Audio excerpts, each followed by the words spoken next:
তো এখানে ব্যাপারটা হলো এই, আমি যে জিনিসটা জানতে চাচ্ছি, যে ছোট প্রশ্নটা হলো, আসলে কি ইন্দোনেশিয়া 231 জন ঘুরেছেন? কখন ঘুরলেন ইন্দোনেশিয়াটা? একটা জিনিস। আর দ্বিতীয়টা হলো যে এই চুক্তিটা কার জন্য কি আছে আমি জানি না, আমাদের জন্য এই চুক্তিটাকে ভালো বলার কোনো সুযোগ আছে কিনা?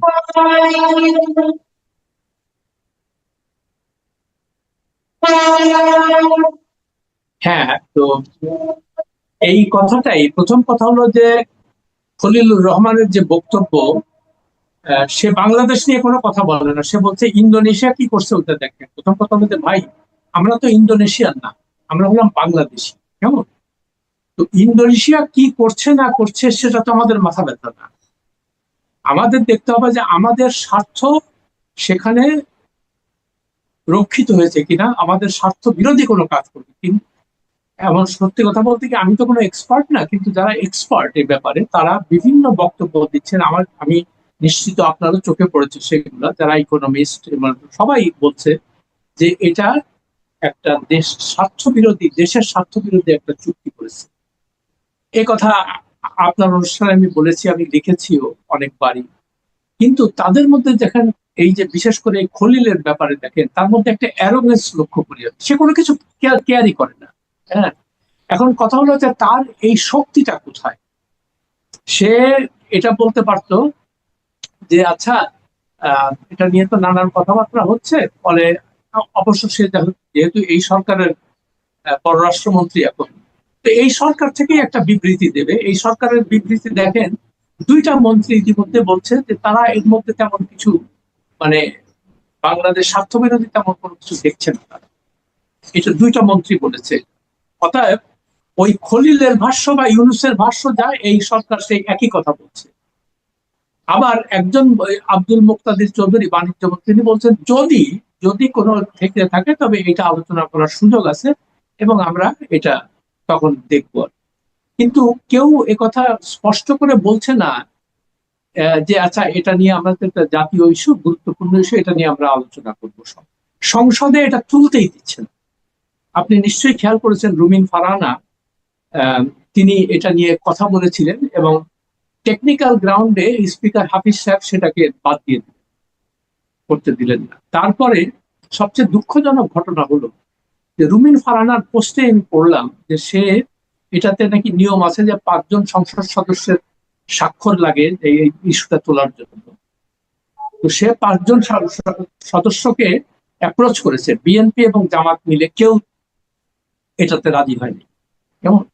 তো এখন মানে জিনিসগুলো একটা চিন্তা, মানে আমি খালি চিন্তা করি যে এটা কি ইউনূস সরকারের এক্সটেনশন কিনা।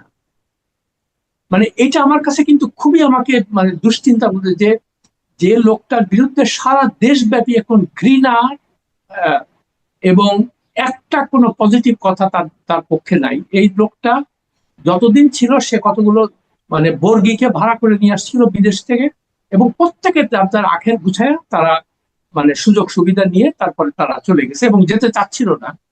এবং যেতে যে চাচ্ছিল না তার প্রমাণটা কি বলি শোনেন, তার নির্বাচন পিছানোর একটা ইয়ে করছিল। সালাউদ্দিন আহমেদ, এই মানে বর্তমানে তারেক রহমানের পর যে সবচেয়ে প্রভাবশালী ব্যক্তি মন্ত্রিসভা, তিনি নিজের মুখে বলছে যে আমরা অনেক কিছুতে, তাদের অন্তর্বর্তী সরকার অনেক কিছুতে রাজি হয়েছে এই কারণে যে নাইলে তারা ইলেকশন পিছায় দিবে এবং আমাদের একটা মানে নির্বাচনটা অনিশ্চিত হতো আর কি। তো তার মানে কি বোঝা যাচ্ছে দেখেন, যে এই ইউনুসের মধ্যে বা তার এই যে দলবলের মধ্যে এই এই ইলেকশনটাকে পেছানোর একটা পরিকল্পনা তাদের ছিল। তো যাই হোক, যেহেতু দেশের মানুষ আস্তে আস্তে বুঝতে পারছিল তাদের কার্যকলাপ, বিশেষ করে তার যে দুর্নীতি, তার স্বজনপ্রীতি, তার স্বেচ্ছাচারিতা আর এগুলা নিয়ে, যাই হোক এখন তাহলে এটা কি আমরা ধরে নেব যে আহ, এই সরকার, বিএনপি সরকার ইউনূসের বিরুদ্ধে কোনো পদক্ষেপ নেবে না? আরো একটা কথা বলি, দেখেন এখন হামে মৃত্যু, হামটা তো মহামারী আকারে ছড়িয়েছে, 40,000-এর উপরে আক্রান্ত। আর ইতিমধ্যে 315 জন লাশ দেখলাম গতকালকে পর্যন্ত, 300 বাচ্চাটা মারা গেছে। এবং দেখেন একটা শিশুর যন্ত্রণা, শিশুর কষ্ট, মানে আমাদের সবার মানে বুক ভেঙে দেয় এগুলা।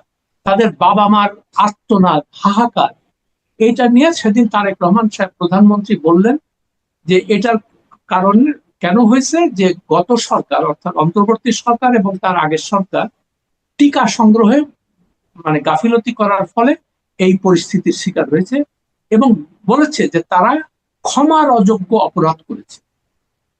তার মানে কি, এটা তার পানিশেবল, তাই না? তো এখন দেখেন, এটা যখন এটা নিয়ে কথাবার্তা হচ্ছে, তো উচিত ছিল কি ইউনূসকে জেলে নেওয়া। হাসিনাকে নিতে পারছে না, হাসিনা যেহেতু বিদেশে আছে। ইউনূসকে জেলে নেওয়া, তার স্বাস্থ্যমন্ত্রীকে জেলে নেওয়া, তারপরে ওই যে তার কি, তার তো উপদেষ্টা বিশেষ সহকারীতে 6 লাখ করে ফেলছিল সারা সরকার, কি সাইদুর রহমান না কি নাম, উনি আবার মানে ইয়ে দিচ্ছে কি, সাফাই গাইতেছে ফেসবুকে যে আমরা ওই ওখানে ওই প্রকিউরমেন্টে একটা দলাদলি হইতো এবং দুর্নীতির ওটা ভাঙতে চাইছিলাম।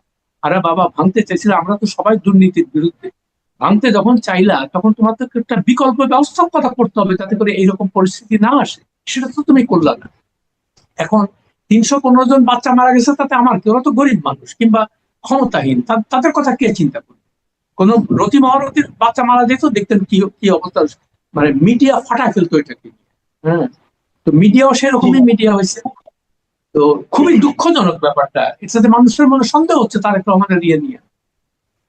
তার মানে আপনি এই যে সন্দেহের কথা বললেন, আমরা কিন্তু আরেকটা মানে একটু গুজব বলবো নাকি কি বলবো আমি জানি না, মানে একটা আওয়াজ, একটা কথা আমরা কিন্তু শুনতে পাচ্ছি নানা মুখে। তো আমি এটাকে গুজবই ধরে নিচ্ছি, কিন্তু গুজব ধরেও আমি হাইপোথেটিক্যাল কথা বলতে চাই। সেটা হলো যে কেউ কেউ বলছেন যে ডক্টর ইউনূসকে নাকি আগামীতে এই সরকার রাষ্ট্রপতি বানাতে পারেন। কারণ তাদের বলার পিছনে হয়তো ভেবেছেন যদি খলিল সাহেবকে পররাষ্ট্রমন্ত্রী বানানো যেতে পারে, তো ডক্টর ইউনূসকে রাষ্ট্রপতি বানালে সমস্যাটা কি? এবং এই ধরনের একটা চুক্তি হয়েছে কিনা, এই ধরনের ষড়যন্ত্রের কথা অনেকে বলছেন। আমি ধরে নিচ্ছি এটা গুজব, কিন্তু আমার কথা হলো যদি তেমনটি হয়, হলে কেমন হয় আসলে? না, সেটা তো আমি তো এটা কল্পনাই করতে পারছি না যে এইরকম একটা সর্বজন ঘৃণিত একটা ব্যক্তি মোহাম্মদ ইউনূস, এবং সে গত 18 মাসে যা করেছে দেশটাকে একেবারে ধ্বংসের শেষ প্রান্তে নিয়ে গেছিল। এই লোককে যদি মানে রাষ্ট্রপতি করে, তা আমার তো মনে হয় that would be the beginning of Tarek, end of Tarek Rahman. মানে ওইটাই, কিন্তু মানুষ কিন্তু ইদানিং নানান রকমের প্রশ্ন তুলতে শুরু করেছে, এবং এটাকে কিন্তু আমি একেবারেই গুজব হিসেবে মানে উড়িয়ে দিচ্ছি না এই জন্য আমাকেও কয়েকজন বেশ গুরুত্বপূর্ণ ব্যক্তি আমাকে এই কথা, কিন্তু আমি আমি খালি চিন্তা করছি যে এটা মানে তারেক রহমান যেন মানে মানে কোনোভাবে এই মারাত্মক ভুলটা না করে তার নিজের স্বার্থে বা তার দলের স্বার্থে। কেন বলছি, মানুষের মনে কেন সন্দেহ হচ্ছে? প্রথম কথা হলো, ইউনূস সাহেবকে 1 বছরের এসএসএম এর প্রোটেকশন কেন দিবে? এটা কেন, মানে মানে হ্যাঁ, উনি হয়তো যাওয়ার আগে এটা নিজের সই করছে, কিন্তু এই সরকার তো উচিত ছিল সঙ্গে সঙ্গে সেটা বাতিল করে, ঠিক আছে, আগের আগের তত্ত্বাবধায়ক সরকারগুলো 3 মাস পেয়েছে, আপনাকে আমরা 3 মাসের বেশি দিব না, এটা করতে পারতো। তারপরে মাঝে একটা খবর বের হলো যে তার এসএসএফ এর সুবিধা 6 মাস কমিয়ে এনেছে। পরে দেখলাম যে এটা ভুয়া খবর, মিথ্যা কথা। মানে সরকার থেকেও বলা হইলো যে, সরকার থেকে কোনো কিছু বলে নাই, বাট পত্রিকায় তারা দুঃখ প্রকাশ করেছে যে আমরা একটা ভুল খবর দিয়েছি, আমাদের কাছে সঠিক তথ্য ছিল। তো আপনি এই যে তাকে যে আপনি এই খুনের, মানে তার বিরুদ্ধে হামে যত শিশুর মৃত্যু পর্যন্ত, এগুলো তো মার্ডার কেস, মানে এগুলো তো তার, ইউনূসের বিরুদ্ধে তো খুনের মামলা হওয়া উচিত। এখন আপনি তাকে মানে সর্বোচ্চ স্থানে তুলে রেখে তাকে আপনি এখন পরিকল্পনা করতেছেন তাকে রাষ্ট্রপতি বানাবেন, এবং এটা কিন্তু একটা ভয়াবহ ভুল করবে তারেক রহমান, ভয়াবহ। এটার মধ্যে পরিণতি কি হবে আমি কল্পনাই করতে পারছি। এবং ওই সরকারের সঙ্গে তাদের যে একটা মানে বোঝাপড়া ছিল বলে মনে হচ্ছে, না হলে খলিলুর রহমানকে পররাষ্ট্রমন্ত্রী কেন বানাবে, কি কারণে? আচ্ছা, তারপরে আশিক চৌধুরীকে কেন রাখবে সেখানে? আর ওয়াশিংটনে যে প্রেস মিনিস্টার গেছে, অন্য 2 প্রেস মিনিস্টার কিন্তু অলরেডি চলে আসছে। তারা একজন তো লন্ডনে ছিল, সে বিবৃতি দিয়েছে যে আমাদের কোনো কাজ নাই এখানে, এবং টোটালি মানে একটা খামাখাই দেশের জনগণের ট্যাক্স পেয়ারের টাকা। কিন্তু ওয়াশিংটনে যে গেছে সে কিন্তু আসবে না এখন। তা এটাও কি মানে এই যে চুক্তির অংশ, যে না ওকে কিছু বলা যাবে না? মানে আমি আমি কল মানে আমার খেই হারিয়ে ফেলতেছি। আচ্ছা, ভুলে যাওয়ার আগে আরেকটা কথা বলছে যে খলিলুর রহমানের চুক্তি নিয়ে বলছে যে ইন্দোনেশিয়াটা দেখেন, ভালো কথা। তো জি ইন্দোনেশিয়াতে একটা তো আমার দরকার নাই, কিন্তু কালকে এটার উপরে কল্লোল মোস্তফা বলে একজন উন্নয়ন বিষয়ক গবেষক আছেন, তিনি একটা ফেসবুকে ওইটার উপরে একটা পোস্ট দিয়েছে যে আমি পাশাপাশি মালয়েশিয়ারটা দেখতেছি। মালয়েশিয়া তো চুক্তি বাতিল করে দিচ্ছে, বলছে যে না, এটা হবে না। হ্যাঁ, আমাদের উপরে যে ধরনের শর্ত চাপানো হয়েছিল এগুলোতে আমরা রাজি না। তো আমরা এখন বলবে কি মালয়েশিয়ার শক্তি আছে, মালয়েশিয়া তো আমাদের থেকে অনেক ছোট দেশ, সেই হিসেবে তো ইকোনমিক্যালি বড় দেশ, কিন্তু আমরা আমাদের এই স্ট্যান্ডটা কেন নিতে পারছি না? অথবা প্রথম কথা হলো, আমি যে কথা কিছুদিন আগে লিখেছি, এটা 2-3 দিন আগে, যে আপনারা যে এই চুক্তিটা করলেন, আপনাদের পরে কোনো কি সারা দেশবাসী আপনাদের উপরে ঝাঁপায় পড়ছিল যে তাড়াতাড়ি করে চুক্তি করো? এটা কি বলছিল কেউ আপনাদের? আপনি তো তখন বলতে পারতেন, ইউনূস সাহেব বলতে পারতেন আমেরিকানদের যে দেখো ভাই, আমরা হলাম ইন্টারিম গভর্নমেন্ট, অন্তর্বর্তী সরকার, আমাদের কোনো এখতিয়ারই নেই এটাতে হাত দেওয়ার। সামনে ইলেকশন আসতেছে, ইলেকশনের সময়, ইলেকশনের পরে যারা আসবে তোমরা তাদের সাথে ডিল করবে, বিকজ আমাদের কোনো ম্যান্ডেট নেই, এটা পরিষ্কার কথা। হ্যাঁ? কিন্তু তারা করলো আর দেখেন, কিন্তু সে নিজের থেকে ওই পোর্ট দিয়ে দেওয়া একজনকে, এগুলো কিন্তু কোনো এজেন্ডাতেই এটা ছিল না। আর এজেন্ডাতে ছিল কি, আইন শৃঙ্খলা ঠিক করবে, দেশের পরিস্থিতি ভালো করবে, ইকোনমিকটা ইয়ে করবে। এখনো অনেকে বলে উনি ইকোনমিকে অনেক ভালো করে দিচ্ছে। ইকোনমি যদি ভালো দিক করে থাকে, তাহলে বসুন্ধরার মালিকরা এত মানে কোটি টাকার মানে হাজার হাজার ঋণ নিছে, এটা করছে, শিকদার গ্রুপের ঋণ নিছে, তারপরে বড় বড় যে গ্রুপ গুলো, তাদের তো তুমি কিছু বলো না। তুমি ওই বাংলাদেশ ব্যাংকের গভর্নরকে সরাচ্ছ, এটা তো তাদের, তুমি যদি সত্যিকার অর্থে তাদের শাস্তির ব্যবস্থা করতে হবে, তো জনগণ দেখতে পারতো যে না, সত্যি কথা। এখন তো লোকজনের কাছে শুনি বা বিভিন্ন, যে ইউনূস তাদের সাথে সব টাকা পয়সা নিয়ে এগুলো করছে, এই জন্য তাদের তাদের বিরুদ্ধে যে সমস্ত মামলা ছিল সেই মামলাগুলোও তারা আগাইতে দেয় না দুদককে। যেটা কে করছে? তো এখন তারেক এখন রহমানের, না জি আমি বলেন একটুখানি বলেন। বলে, তারেক রহমানের কাছে আমার কাছে একটা অনুরোধ থাকবে তার কাছে, যে আপনি হ্যাঁ অনেক ভালো ভালো কথা বলতেন, ফ্যামিলি কার্ড, এগুলো তো আমরা সমর্থন করতেছি, কিন্তু এমন কোনো কাজ করেন না যাতে করে মানুষের আপনাদের উপর বিশ্বাস হারাবেন না, আপনাদের মানুষ বিশ্বাস যাতে না হারায়। আচ্ছা, আরেকটা কথা খুবই গুরুত্বপূর্ণ, আপনি এই যে বসুন্ধরা কিংবা ওই যে শিকদার গ্রুপ, এদের বিরুদ্ধে যে সমস্ত দুদকের মামলাগুলো ছিল, এই সরকার দিক মানে নির্দেশনার দিক দিয়ে আপনারা মামলাগুলো আবার চালু করেন। এই মামলা বন্ধ করতে কে বলেছে আপনাকে? তাহলে দেখতেন যে মানুষের মনে তাদের মধ্যে একটা আস্থা আসতো, যে না, এই সরকারটা তো আসলে করাপশনের বিরুদ্ধে একটা জোরালো ভূমিকা, সেগুলো তো নিচ্ছে। জি, আমরা বরং উল্টা আরেকটা জিনিস দেখলাম, সবকিছু যেন আগের ধারাতেই ফিরে যাচ্ছে। কেন বললাম? ব্যাংকিং সিস্টেমে বোধহয় একটা কি নিয়ম চেঞ্জ হয়েছে, যে ব্যাংকগুলোকে আগের মালিকের কাছে ফেরত দেওয়ার একটা পদ্ধতি হচ্ছে। এবং অনেকে বলছেন যে এই নিয়মের ফলে, এটা তো সংসদে পাশও হয়েছে, এই নিয়মের ফলে এস আলমের আবার ফিরে আসার সম্ভাবনা তৈরি হয়েছে। এবং এই কথা আবার বেশি গুরুত্ব পেয়েছে এই কারণে, এটাও আমার একজন আমাকে বললো, এই যে বাংলাদেশ ব্যাংকের বর্তমান যিনি গভর্নর আছেন,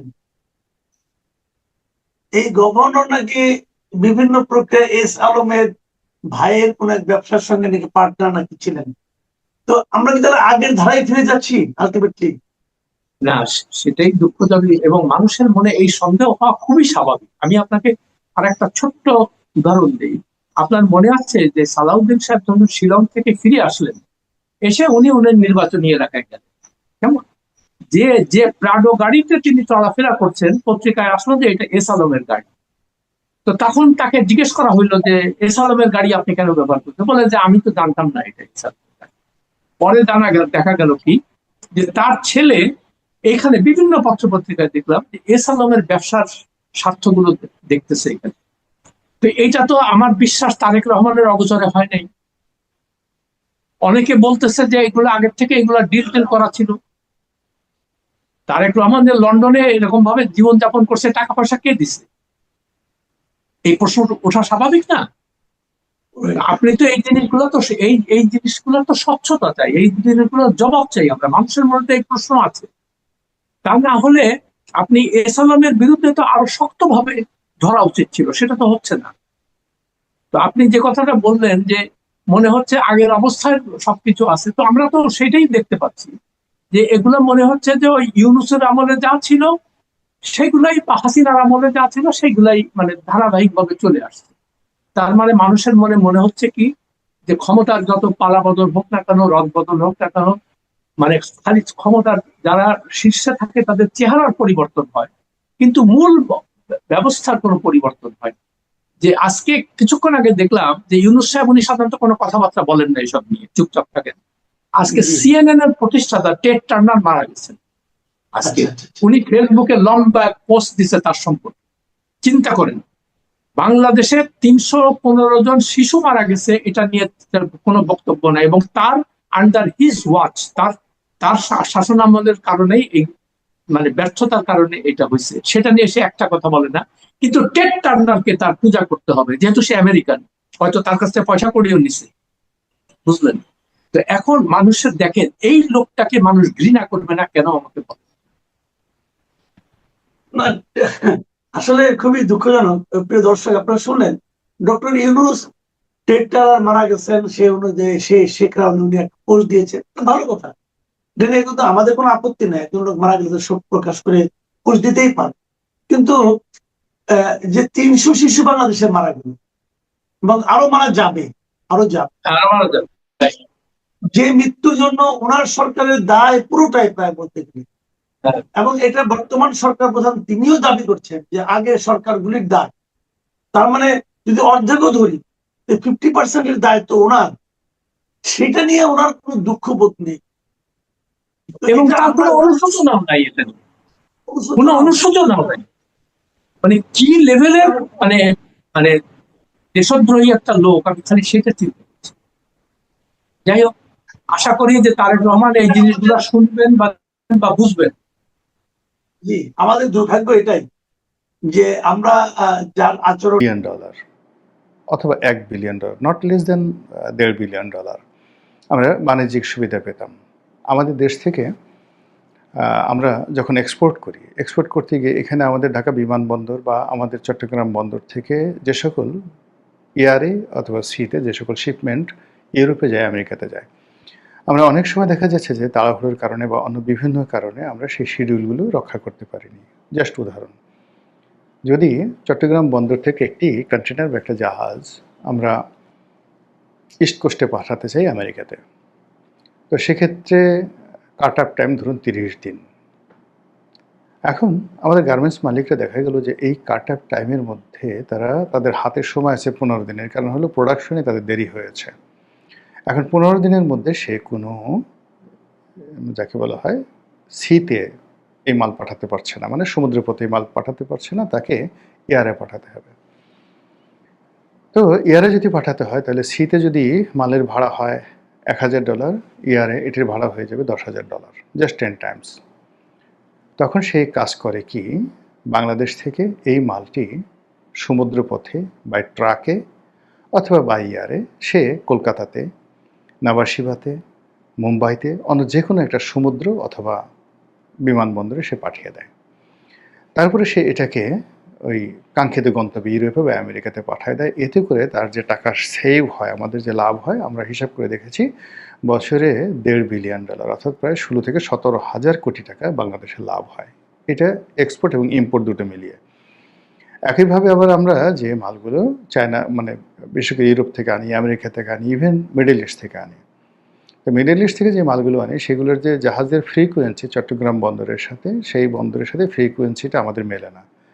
এই জাহাজগুলো মধ্যপ্রাচ্য থেকে কখনো শ্রীলঙ্কা হয়ে আসে, কখনো কলম্বো হয়ে আসে, ইভেন সাংহাই থেকে যে মালগুলো আসে সেইগুলো এই ট্রানজিট হয়ে আসার কারণে ক্ষেত্র বিশেষে 1.5 মাস সময় লাগে।